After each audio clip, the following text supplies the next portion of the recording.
দেখো বাবা, কালী তো এমন কিছু নয়, কালকে কলম করে এসছেন যিনি তিনি কালী। কালকে না তো মহাকাল, মহাকালকে না তো শিব। তাহলে শিবের একটা বিশেষ পাওয়ার বা শক্তি আদারওয়াইজ নয়। আমরা এক বাক্যে জানি যে কালী বিভিন্ন রকমের হয়। সবই তো সাধকদের হিত বা মঙ্গলার্থে ব্রহ্মের যে কোনো একটা রূপ। সাধকানাং হিতার্থায় ব্রহ্মের রূপকল্পনা, অর্থাৎ সাধকদের হিত বা মঙ্গলার্থে ব্রহ্মের যে কোনো একটা রূপ। যেমন মহাকাল, সেই মহাকালীর উপর মায়ের যখন দক্ষিণ মিনসে ডান পাটা থাকে শিবের উপর, আমরা সবাই দেখি দক্ষিণ কালী কারালাবদনেং ঘোরাঙ্গমুক্ত কেশী চতুর্ভুজাম। সেই কালীর কিন্তু হাত দেখেছি চারখানা। ওই মহাকালীর উপর মায়ের যখন বাম পাটা থাকে ডাকি আমরা বামা কালী।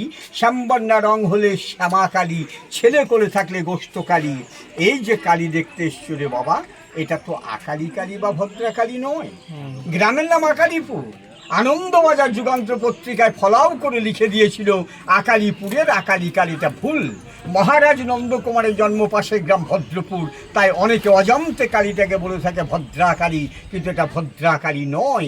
কালী কিন্তু গুহ্য, একান্ত গোপনীয়তা, হতযোগ গুহ্য তত্ত্ব, যেটা আমরা গোপন কালী বলি। অর্থাৎ এই যে কুলকুণ্ডলিনী সবারই আছে, শুধু আমাদের নয়, প্রতিটা মেরুদণ্ড প্রাণীরই আছে। কিন্তু কোথায় আছে জানি না, জানার তো চেষ্টাও করি না। হাগো আমরা জানি আমাদের দেহে কটা দ্বার আছে, কটা চক্র আছে, সব জানতা কিন্তু ফলবালা নয়। আমার দেহে বহিরাঙ্গে আছে নবদ্বার, অর্থাৎ 9টা ছিদ্র, 2টো নাকের ফুটো, 2টো চোখ, 2টো কান, একটা মুখ, একটা লিঙ্গমূল, একটা পায়ু ছিদ্র। অন্তরঙ্গে 6টা, মূলাধার, স্বাধিষ্ঠান, মণিপুর, অনাহত, বিশুদ্ধা, দ্বিদল, সহস্রা, শিষ্যা, দল, দ্বিদল মানে আজ্ঞাচক্র, দেবাদিদেব, মহাদেব, তারা, কালী, দুর্গা ইত্যাদি।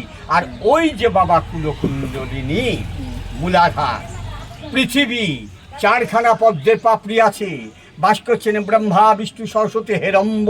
হেরম্ব কি রাক্ষসী নাগ গণেশ। গণেশের প্রণাম মন্ত্র নাও পেয়ে যাবে, দেখবে একদন্তং। গণেশের একটা দাঁত বড়, 8টা দাঁত পরশুরাম কুঠার দিয়ে কেটেছিলেন, সেই দাঁত দিয়ে কিন্তু মহাভারত লেখা হয়েছিল। তাই বলছেন একদন্তং মহাকায়ং লম্ব উদরম। লম্বা উদর মানে পেট, গজাননম, গজ শব্দের অর্থ হচ্ছে হাতি, আনন মানে মুখ, বিঘ্ন নাশকারং দেবম হেরম্বম প্রণম্বহম। সেই মূলাধার থেকে 2 আঙুল উপরে স্বাধিষ্ঠান জলাধার, তার 2 আঙুল নিচে যে জনিপদ্ম বা পদ্মকমল আছে, ওই জায়গাটি কুলকুণ্ডলিনী। বাবু কেচর মতো আড়াই চিপ্পাক্তার জাত্যপুচ্ছ মুখে সুষণমার দাঁতটাকে রুদ্ধ করে নির্মমুখী হয়ে আমার ক্ষেত্রে ঘুমাচ্ছেন। আমি জাগাতে পারছি না, যার জন্য আমি চুরি ডাকাতি বদমাশি নোংরামি করছি। মার ক্ষেত্রে জাগ্রত ফনার মুখটা কিন্তু ঊর্ধ্বমুখী। লক্ষ্য করেছো বাবা, ঊর্ধ্বমুখী। তা কালটার মধ্যে আমরা কি দেখব?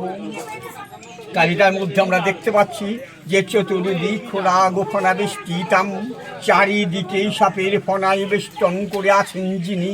মাথাটায় লক্ষ্য করেছে কিনা আমি জানি না, মাথায় গিয়ে দেখো সহস্র ফানা সংযুক্তাং মানান্তাং শিরোপরি। শিরের উপরই আছে 1000 সাপের ফনার মুকুর বা চূড়া।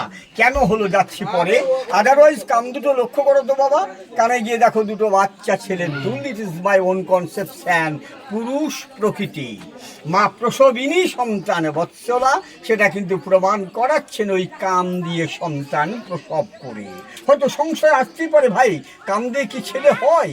আরে আমার যতটুকু জানা আছে যে করণের জন্ম হয়েছিল কুন্তির কাম দিয়ে, কানিং পুত্র।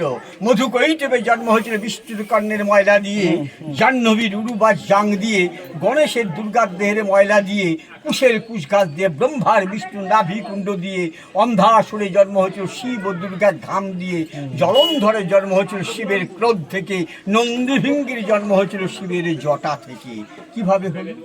ওটা যদি হয়ে থাকে কাম দিয়ে সন্তান হওয়াটাও বাস্তব। আমরা আর কি দেখব? নাগ যজ্ঞ পবিতাঙ্গে নাগ সজ্জানি শীর্ষিং।